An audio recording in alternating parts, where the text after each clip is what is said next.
সমাবেশে বক্তব্যরত অবস্থায় অধ্যক্ষের আকস্মিক মৃত্যু। গাজী মামুনের তথ্যচিত্র দেখুন বিস্তারিত। কুমিল্লা লালমাই উপজেলার বেলঘর উত্তর ইউনিয়নে মাদক বিরোধী সমাবেশে বক্তৃতাকালে হঠাৎ অসুস্থ হয়ে মারা গেছেন Suraj memorial high school and কলেজের অধ্যক্ষ আব্দুল মালিক।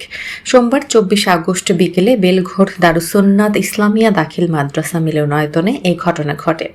জানা গেছে, মাদক নির্মূলে সারা দেশের ন্যায় বেলঘর উত্তর ইউনিয়নে প্রশাসন, স্থানীয় রাজনৈতিক ব্যক্তিবর্গ, জনপ্রতিনিধি, সাংবাদিক, শিক্ষক ও শিক্ষার্থীদের নিয়ে আয়োজিত সমাবেশে বক্তৃতাকালে হঠাৎ জ্ঞান হারিয়ে টেবিলের উপর পড়ে যান অধ্যক্ষ আব্দুল মালিক।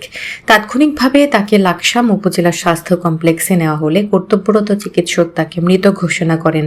প্রত্যক্ষদর্শী এক সাংবাদিক জানান, মাদক বিরোধী সমাবেশে শিক্ষা প্রতিষ্ঠান প্রধানের পক্ষ থেকে বক্তব্য শুরুর 3 মিনিটের মধ্যে অধ্যক্ষ আব্দুল মালিক মৃত্যুর কোলে ঢলে পড়েন।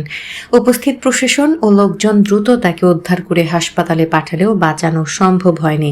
নিহত আব্দুল মালিক পাশের লাকসাম পৌরসভার পাইকপাড়া গ্রামের বাসিন্দা। মৃত্যুকালে তিনি স্ত্রী, 2 ছেলে ও 1 মেয়ে রেখে গেছেন। তার আকস্মিক মৃত্যুতে সহকর্মী, শিক্ষার্থী, অভিভাবক ও স্থানীয়দের মধ্যে নেমে এসেছে গভীর শোক।